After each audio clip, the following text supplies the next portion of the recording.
오늘 우리에게 주신 하나님의 말씀 마가복음 8장 34절에서 38절입니다. 신약성경 67쪽에 있습니다. 마가복음 8장 34절에서 38절 말씀 한 절씩 교독하시고 마지막 절은 같이 읽도록 하겠습니다. 제가 먼저 읽습니다. 무리와 제자들을 불러 이르시되 누구든지 나를 따라오려거든 자기를 부인하고 자기 십자가를 지고 나를 따를 것이니라.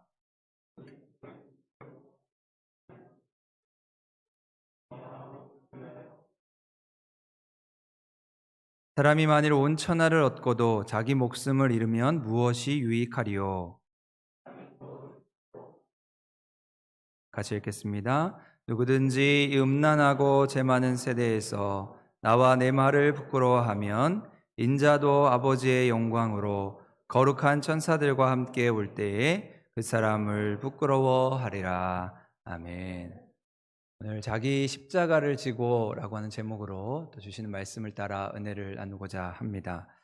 오늘 우리가 사순절 마지막 주일로 지키면서 이제 종려 주일로 지키게 됩니다.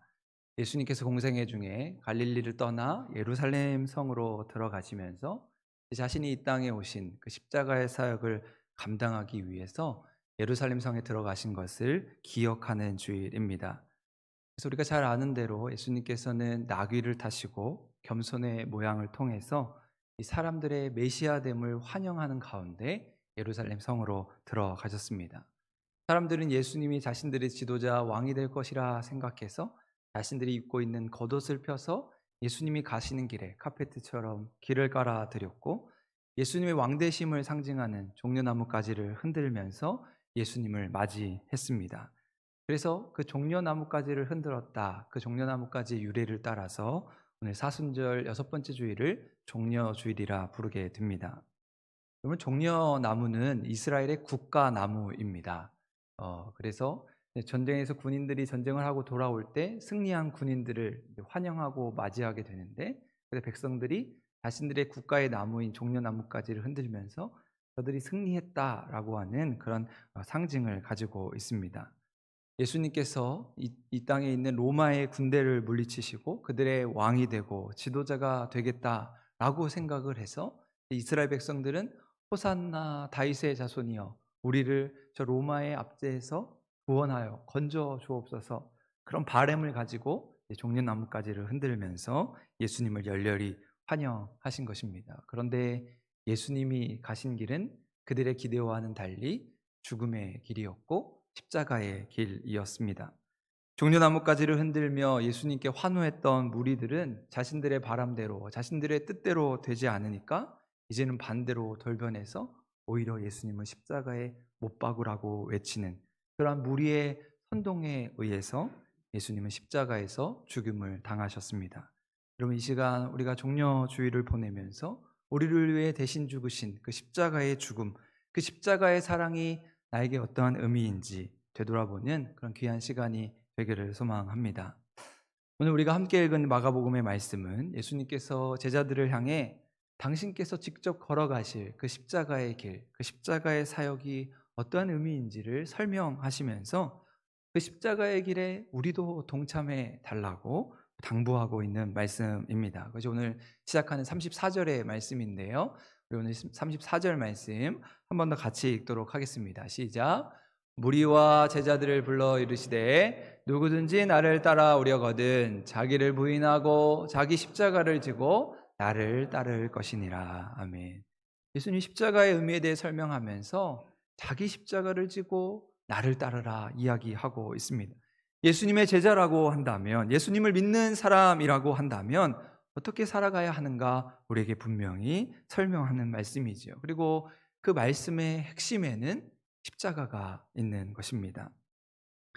여러분에게 십자가란 무엇입니까? 우리 성전에 들어오면 성전 가운데에 십자가가 있고, 우리 교회 건물 우리 십자가탑 제일 꼭대기에도 십자가가 달려 있습니다. 여러분, 매 순간 매일 그 십자가를 볼 때마다 여러분 무엇을 생각하십니까?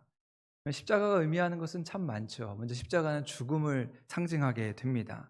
서양 사람들은 사람이 죽으면 거기에 무덤을 만들어 놓고 거기에 십자가를 꽂아 놓지요. 작대기 두 개를 엇갈려서 십자가 모양을 만들어 놓고 거기에 꽂으면 여기 시체가 있습니다. 여기 무덤이 있습니다. 그렇게 십자가는 죽음을 상징하게 됩니다. 또 때로 십자가는 자비와 사랑의 상징으로 여겨지기도 합니다. 그래서 우리가 잘 아는 적십자사라고 하는 그런 구호 단체가 있지 않습니까? 그들은 그 빨간 십자가, 그 십자가를 통해서 사랑과 자비를 실천하기도 합니다.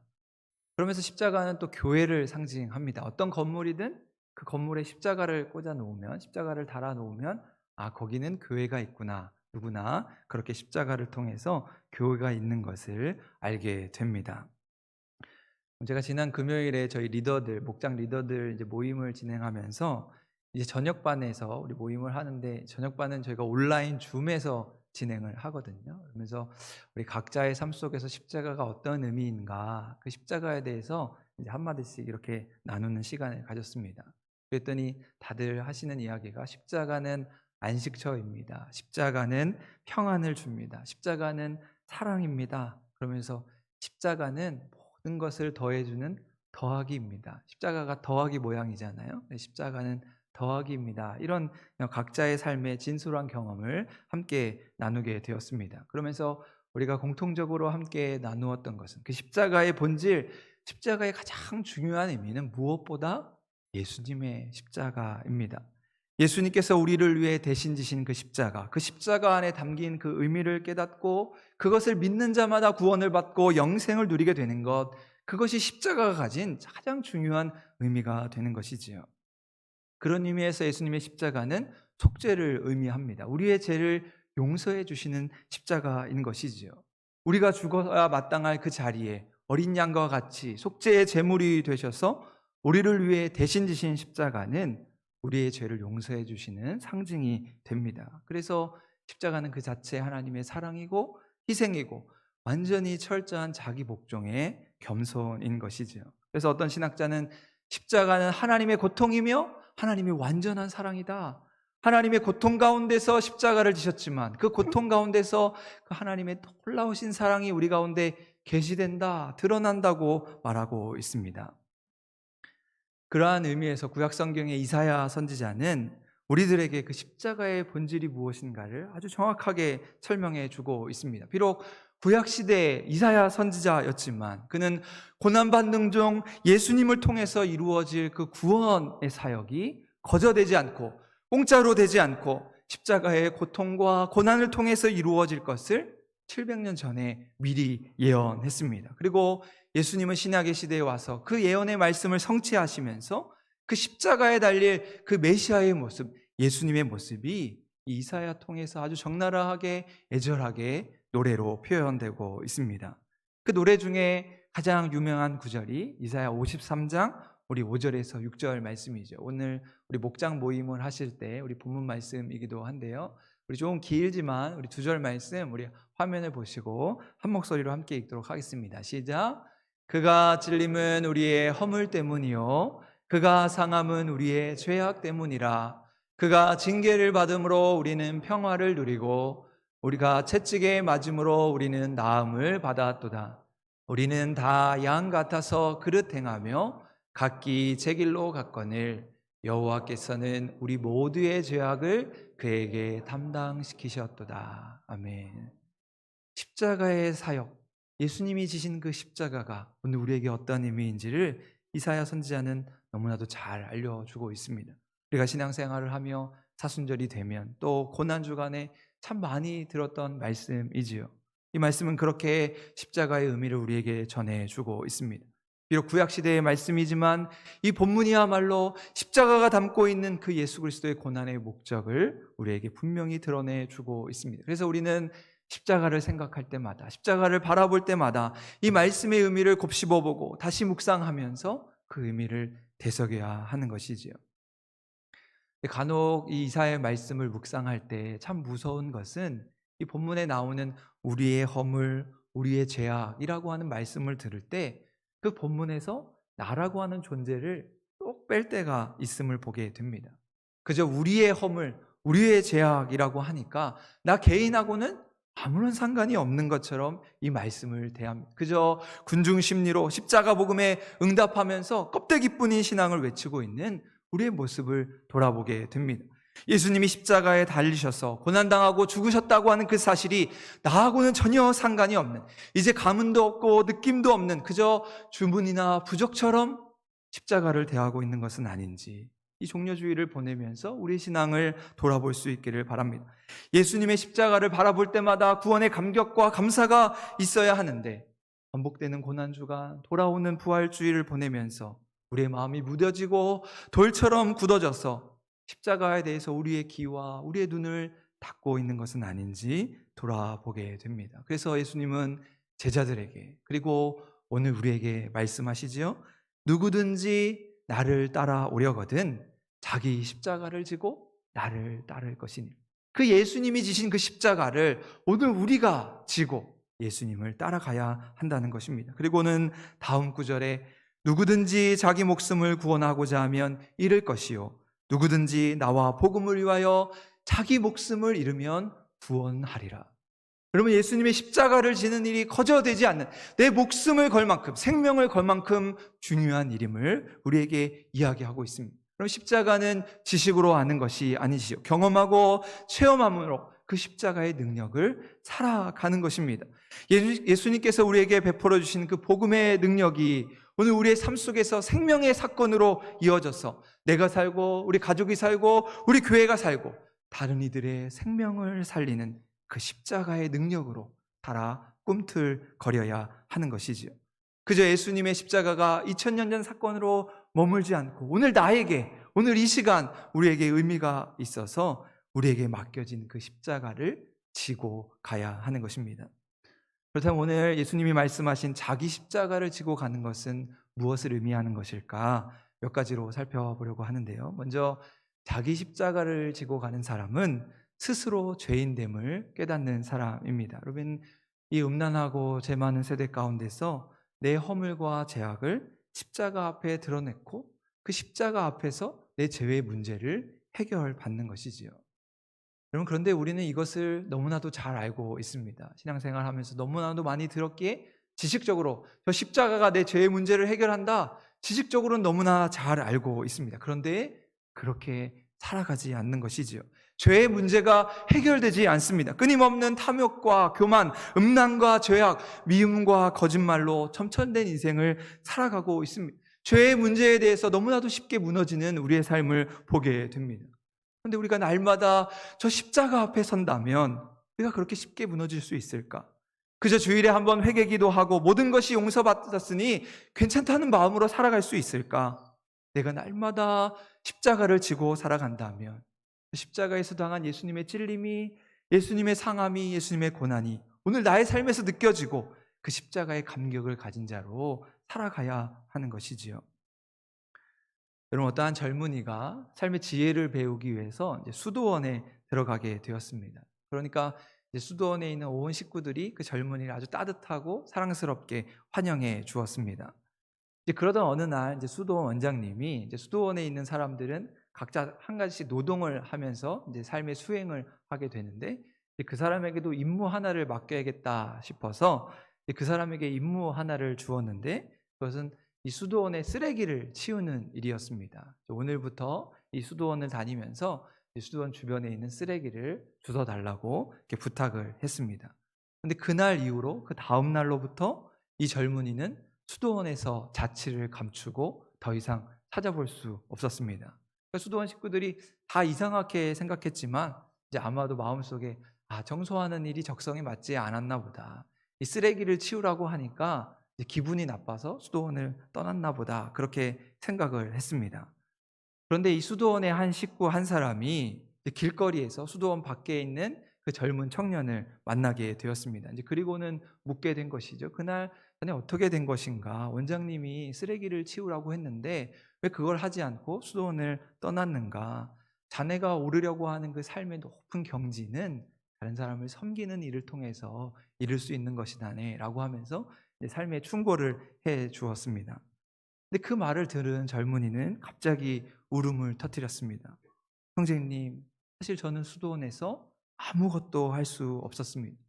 원장님이 저에게 쓰레기를 치우라고 말씀하셨지만 수도원 어디를 살펴보아도 수도원 어디에도 쓰레기 하나 없을 만큼 수도원은 정말 깨끗했습니다.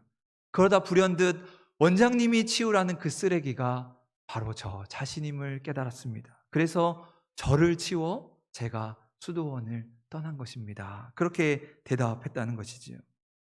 여러분, 혹 하나님 앞에서 우리의 더러움이, 우리의 죄악이 그렇게 하나님 나라를 더럽히고 있는 것은 아닌가? 내가 정말 쓰레기라면, 내 마음 가운데 쓰레기가 채워져 있다면 나를 깨끗하게 해야겠지요. 그런데 모두가 나는 쓰레기라고 생각하지 않고 우리의 시선이 다른 곳을 향하고 있습니다. 아니, 다른 사람도 다 그렇게 산다. 나보다 죄를 짓고 사는 사람이 얼마나 더 많은데, 그렇게 스스로 합리화를 하면서 우리의 시선이 내 자신이 아닌 다른 곳을 향하고 있다는 것입니다. 하지만 자기 십자가를 지고 사는 사람은 때론 불합리해 보여도 내 마음에 들지 않아도 십자가 앞에서 내 목소리를 낮추는 것입니다. 그리고 하나님의 뜻을 드러내는 것이죠.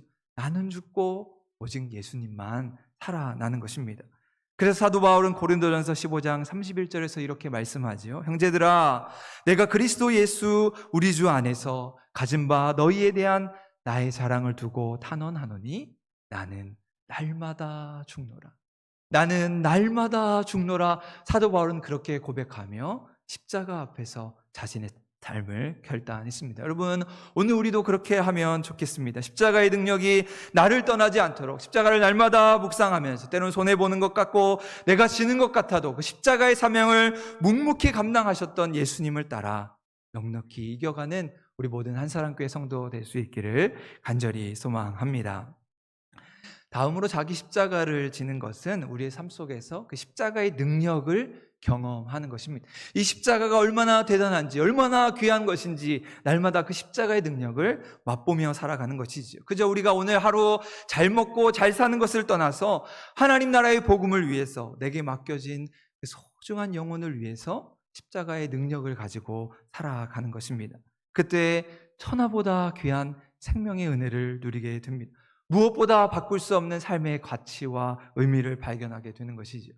밭에 감추인 보화를 발견한 농부가 그것을 발견하고 기뻐 춤추었던 것처럼, 다른 사람은 이해하지 못해도 내가 발견한 그 십자가의 보화가 나를 변화시키고 다른 사람들을 행복하게 하고 우리의 삶을 더욱더 귀하게 만들어 갈 것입니다. 그래서 고린도전서 1장 18절에서 사도 바울이 이렇게 이야기하죠. 십자가의 도가 멸망하는 자들에게는 미련한 것이요 구원을 받는 우리에게는 하나님의 능력이라. 십자가가 미련하고 죽어지는 것이 아니라 하나님의 능력으로서 우리 앞에 서 있다는 것입니다.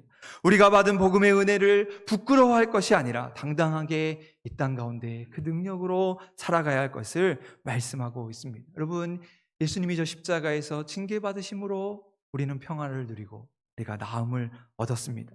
예수님이 고난받으심으로, 예수님의 십자가에 달리심으로 오늘 우리가 죄의 문제에서 해결함 받아 그 능력 가운데 살아가게 되는 것이죠. 그래서 우리는 저 십자가를 바라볼 때마다 우리 삶이 조금씩 변화되는 그 십자가의 능력을 경험한 삶이 되어야 하는 것입니다. 그러한 십자가의 능력 중에서 가장 귀한 능력이 있다면 저는 사랑을 깨닫는 능력이라고 생각합니다. 저 십자가에서 우리를 사랑하신 그 하나님의 사랑, 예수님의 사랑이 얼마나 귀하고 놀라운지 십자가를 바라볼 때마다 그 사랑을 깨닫게 되는 것이지요. 그리고 그 사랑을 내 삶에서 나도 실천하는 것입니다. 하나님이 이렇게 나를 사랑해 주셨는데 내가 앞으로 어떻게 살아갈까? 그래, 나도 내 삶 가운데 많은 이들을 사랑해야겠다. 심지어 원수까지, 나를 미워하는 자들까지 사랑하며 품어야겠다라고 하는 마음을 가지고 살아가는 것이지요. 내가 예수를 믿는다고 하면서도 아직도 내게 미운 사람, 내게 못 믿어온 사람, 용서 못한 사람이 있다면 내 십자가를 지지 못하는 것입니다. 아직도 내 안에 쇳덩어리가 남아있는 것이지요. 이기적이고 병들고 무시받고 배신당한 그 상처들이 삶의 가시로 남아있는 것입니다. 그렇기 때문에 우리는 십자가 앞에서 내 삶의 가시를 부러뜨려야 합니다. 내 삶의 가시를 주님의 은혜로 덮어가야 하는 것이죠. 그리고 우리는 사랑하는 것입니다. 무작정 사랑하기로 작정하는 것입니다. 그래서 우리 선한 목자교회 은퇴하신 유기성 목사님 그런 이야기 하시더라고요. 어디 걸리기만 해봐라, 내가 다 사랑해주겠다. 어디 부딪히기만 해봐라, 내가 다 사랑해주겠다. 내가 사랑하겠다고 하는 그런 각오와 작정된 마음을 가지고 내 삶에 나아가면서 싫은 소리 하지 않고 짜증내지 않고 사랑만 하라는 것입니다. 사랑만 하다가 가도 못다한 인생인데 내 주변에 원수 같은 사람, 가시 같은 사람, 그 사람을 내 삶의 축복의 존재로 여기며 나를 위해 보낸 하나님의 사람으로 여기며 그 사람을 사랑해 주라는 것입니다. 그래, 내가 이런 사람까지 사랑하면 정말 대박 나는 것이다. 하나님이 나에게 은혜를 주실 것이다. 다짐하고 결단하면서 날마다 십자가를 지고 그 십자가의 능력을 경험하시는, 그렇게 사랑만 하시고 사랑만 받으시며 그 사랑으로 충만한 귀하고 복된 우리 한사랑교회 믿음의 성도의 삶이 될 수 있기를 간절히 소망합니다. 그렇게 말씀을 마치면서 오늘 그림 한 편을 소개하려고 하는데요. 우리 문순 작가님의 눈을 가리신 예수님이라는 제목의 그림입니다. 작가는 십자가에서 고통당하신 예수님의 모습을 그리면서 이제 그 예수님이 바라보시는 그 모습을 차마 그릴 수 없어서 이제 그 눈을 가린 채로 이 그림을 그리면서 눈을 가리신 예수님이라는 그림의 제목을 달았습니다. 그리고는 그 옆에 이 그림에 대한 설명을 달아 놓았는데 그 설명하는 글이 이렇습니다. 언제나 주님을 그리면서 온유하고 사랑이 넘치는 예수님의 모습을 원했다. 그러나 이 그림 앞에 선 나는 달랐다. 분명 눈을 다 그렸건만 나는 예수님의 눈을 닫기로 했다. 나는 울었다, 또 울고 울었다. 왜 그리 울었을까? 나는 내 손으로 예수님의 눈을 닫으며 눈물을 닦았다. 주님의 눈을 가리며 나는 참 많이 울었다. 그러나 가려도 가려지지 않는 주님의 얼굴은 나를 향해 미소 짓고 계셨다라고 하는 그림과 글의 내용입니다. 예수님이 고난받으신 그 모습을 그리고 싶어서 예수님의 모습을 그렸는데 예수님은 한 번도 우리에게 얼굴을 찡그리지 않으시고 우리를 미소로 환한 마음으로 우리를 받아주셨다는 것이죠. 예수님은 우리의 모습이 어떠하든지 상관없이 그저 우리를 사랑하기로 작정하셨기 때문입니다. 우리의 더러운 모습, 추하고 부끄러운 모습, 우리가 감추고 싶은 모습까지 그 모든 것을 보시고 우리를 향해 미소 짓고 계셨다는 사실이지요. 여러분, 이 종려주의를 보내며 우리는 한 주간 고난 주간으로 보내게 됩니다. 예수님의 십자가의 고난, 십자가의 사랑을 묵상하며 그 예수님의 사랑이 우리의 마음에서 솟아나는 귀한 한 주간의 삶이 될 수 있기를 소망합니다. 우리가 가진 사랑으로 더 많은 사람들에게 예수님의 사랑을 드러내며 내 몫에 대인 그 십자가, 내게 주신 그 십자가를 지고 주님, 이것을 제게 주시는 것입니까? 이것이 정말 주님의 뜻입니까? 그렇다면 제가 그 길로 가겠습니다. 주님 지신 그 십자가를 나도 지고 주님을 따라가겠습니다. 감사한 마음으로 찬송하면서 내게 주신 그 십자가를 감당하는, 그때 주님이 함께 하시고 주님의 능력이 나타나며 주님이 함께 하심을 경험하는, 그렇게 승리하는 삶을 살아갈 수 있는 우리 모든 한사랑교회 믿음의 성도 될 수 있기를 주님의 이름으로 간절히 축원드립니다. 기도하시겠습니다.